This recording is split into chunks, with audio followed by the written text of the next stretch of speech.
Hello students, turning point চ্যানেলে তোমাদেরকে স্বাগত। এখন টার্নিং পয়েন্ট চ্যানেলে শুরু করছি রেলের এনটিপিসি ক্লাস।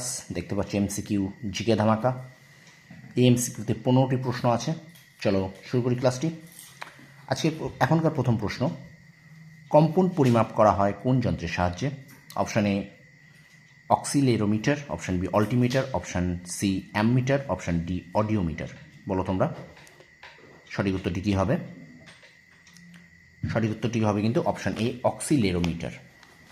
অপশান এ উত্তর। দ্বিতীয় প্রশ্ন, কান্হা জাতীয় উদ্যান কোথায় অবস্থিত? Option A Andhra Pradesh, option B Karnataka, option C Madhya Pradesh, option D Tamil Nadu. চেষ্টা করো তোমরা সবাই। সঠিক উত্তর অপশান সি মধ্যপ্রদেশ। 3 নম্বর প্রশ্ন, চাপ্পেলি কোন রাজ্যের নৃত্য? Option A Gujarat, option B Uttar Pradesh, option C Rajasthan, option D Sikkim. সঠিক উত্তর কিন্তু অপশান বি উত্তরপ্রদেশ। 4 নম্বর, ভুটানের জাতীয় খেলা কি? Option A boxing, option B তীরন্দাজি, option C baseball, option D volleyball. সঠিক উত্তরটি হয়ে যাবে কিন্তু অপশান বি বেসবল, তীরন্দাজি। 5 নম্বর প্রশ্ন, কোন দেশের পুরাতন নাম ক্যাথে? এটা কিন্তু ভীষণ একটা গুরুত্বপূর্ণ। দেখো কোনো দেশের পুরাতন নাম বা কোনো জায়গার পুরাতন নাম। অপশান এ চীন, option B Japan, option C Iraq, option D Sri Lanka. এখানে সঠিক উত্তর হয়ে যাবে কিন্তু 5-এর এ চীন। তারপরে 6 নম্বর দাগ, কোন দেশের পুরাতন নাম দক্ষিণ রোডেশিয়া? এটি একই ধরনের প্রশ্ন। Option A Vietnam, option B Zimbabwe, option C Zambia, option D Cambodia. চেষ্টা করো। অপশান বি এখানে সঠিক উত্তর, না জিম্বাবুয়ে। 7 নম্বর প্রশ্ন দেখো, মালয়েশিয়ার মুদ্রার নাম কি? মালয়েশিয়ার মুদ্রার নাম option A dong, option B lira, option C ringgit, option D euro. এর সঠিক উত্তর কিন্তু অপশান সি রিঙ্গিত। তারপরে দেখো, সিরিয়ার রাজধানীর নাম কি? Option A Riyadh, option B Phnom Penh, option C Cairo, option D দামেস্ক। এখানে সঠিক উত্তর কিন্তু হয়ে যাবে অপশান ডি দামেস্ক। স্টুডেন্টস, ভিডিওটা যদি ভালো লেগে থাকে অবশ্যই লাইক, শেয়ার এবং অবশ্যই আমার চ্যানেলটা সাবস্ক্রাইব করো। তারপরে দেখো, ভিলাই কোথায় অবস্থিত?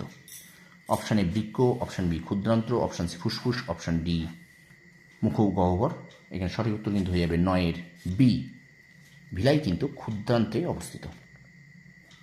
পরে প্রশ্ন, লাইকেন এক ধরনের অপশান এ পরজীবী উদ্ভিদ, অপশান বি সবুজ উদ্ভিদ, অপশান সি মিথজীবী উদ্ভিদ এবং অপশান ডি মৃতজীবী উদ্ভিদ। এখানে সঠিক উত্তর হয়ে যাবে কিন্তু অপশান সি, অর্থাৎ মিথজীবী উদ্ভিদ, অপশান সি। পরে প্রশ্ন, কোনটি এককবিহীন ভৌত রাশি? অপশান এ শক্তি, অপশান বি বেগ, অপশান সি আণবিক ভর, অপশান ডি চাপ। এখানে সঠিক উত্তর কিন্তু হয়ে যাবে 11 দাগের সি, আণবিক ভর। পরে প্রশ্নটি দেখো, কোনটি স্কেলার রাশি? অপশান এ বল, অপশান বি ভরবেগ, অপশান সি ত্বরণ, অপশান ডি কার্য। বলো দেখি, 12 দাগের সঠিক উত্তর কিন্তু হয়ে যাবে অপশান ডি কার্য। পরে প্রশ্ন, গরিবদাস হাডা কোন বিদ্রোহের নেতা ছিলেন? Option A Satnami, option B Bundela, option C Sikh, option D Jat. সঠিক উত্তর কিন্তু হয়ে যাবে এখানে অপশান এ সতনামী। পুথারি উৎসব কোন রাজ্যে পালিত হয়? Option A Nagaland, option B Mizoram, option C Sikkim, option D Uttarakhand. এখানে কিন্তু সঠিক উত্তর হয়ে যাবে অপশান এ নাগাল্যান্ড। এবং শেষ প্রশ্ন, জাতীয় কংগ্রেসের কোন অধিবেশনে প্রথমবার কৃষিনীতি গৃহীত হয়? Option A Faizpur, option B Tripuri, option C Meerut, option D Haripura. এখানে সঠিক উত্তর হয়ে যাবে কিন্তু অপশান এ ফৈজপুর। স্টুডেন্টস, এই 15টি ছিল এমসিকিউস, ভীষণ গুরুত্বপূর্ণ 15টি এমসিকিউ। তোমরা প্রশ্নগুলোকে দেখে নাও ভালো করে এবং অবশ্যই এইগুলি খাতায় নোট করে নাও এবং বারবার পড়তে থাকো। ভিডিওটি যদি ভালো লেগে থাকে অবশ্যই আমার চ্যানেলটা সাবস্ক্রাইব করো, শেয়ার করো আর পাশে থাকা বেল আইকনটি প্রেস করে রেখো। তোমরা সফল হও, তোমাদের সাফল্য কামনা করি। ধন্যবাদ।